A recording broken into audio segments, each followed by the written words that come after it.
It is amazing play this instrument in the woods, in nature, because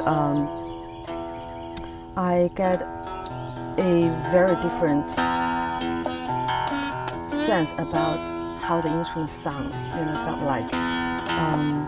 And especially when you sit in this environment, it's not only the instrument, but you hear the birds, and you feel the space, and also the air. Everything kind of come together, and you listen only one sound like this.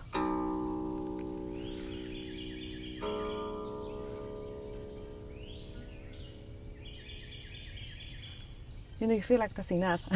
You don't want the music to be too busy or too many notes. You want some space that you can hear all the sounds happening at the same time.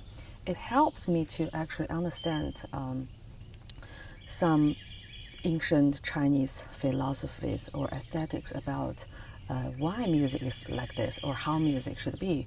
Nature has always played a huge part in traditional Chinese culture. I think that's because throughout history, Chinese always use nature as inspiration and seek the inner harmony or inner balance through through the connections with nature, through the inspiration from natural objects or natural sound that reflect in Chinese paintings and Chinese music.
I can definitely hear all kinds of layers of sounds in this environment.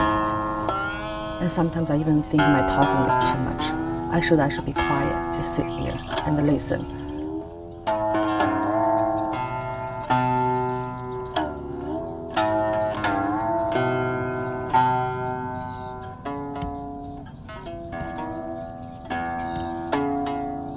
And space plays a very important role. The space, maybe we can say emptiness or void. That you have to leave some space for you to contemplate. So in Qing music, it's very obvious. Many times the Qing music start maybe from harmonics, like this.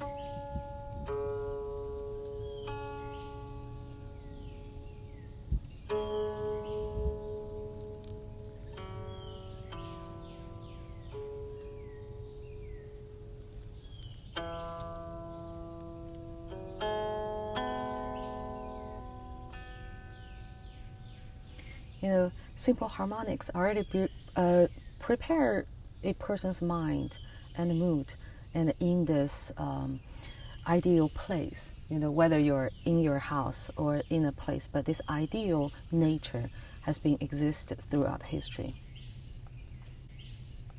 Another aspect that they emphasize on the Qing playing is the left-handed glides.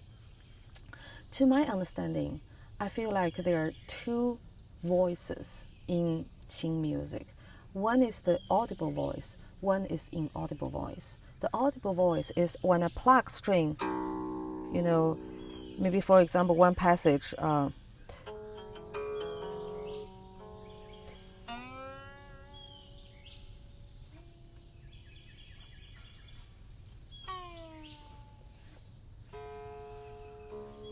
So when I go up and down, what I hear,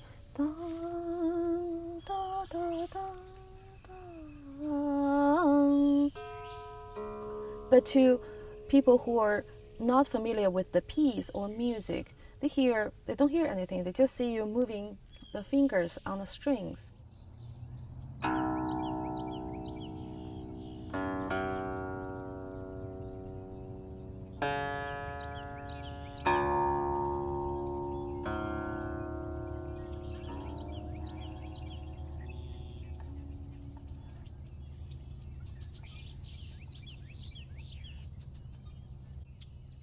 So the invisible melody is where in my head, what's happening here. So that's how I control my finger. It goes up and down. So it leads to very interesting the social gathering for the Qing culture. We call it yaji, means elegant gathering. So generally, just few friends who knows each other's music, like kindred spirits, and gather together in a relatively intimate environment where you can hear the sound well, and then they play for each other. Actually, there are lots of ancient handbooks talking about how to articulate timbre. Timbre means the tone color. There are treatises write in details about a sound. A single sound can have multiple layers of timbral qualities, such as maybe we think clear sound, or crispy sound, ancient sound, right sound. You name it. They're like the maximum, I think, is 72. They're talking about different layer sound. So it require a great, a pair of cultivated ears to hear a great subtleties of sound. So, for example, if I pluck a string like this, depending on the context, it might be too harsh, or I have to adjust my inner qi, means my inner energy, in order to get balanced, inner balance and outer balance, and get a sound that is deep enough and resonate. And sometimes the harmonics, if I just get, it is not good one. I have to get very crispy and clear. Maybe it's still not good enough. This is better. So there are different layers of shades. People just strive to achieve. So I think that's a fantastic part of the Qing music, because many times the excitement exists in very minute changes in this very macro, but meantime macro world. Within yourself, and within very often by your hearing and by your attack of the string. They very emphasize that.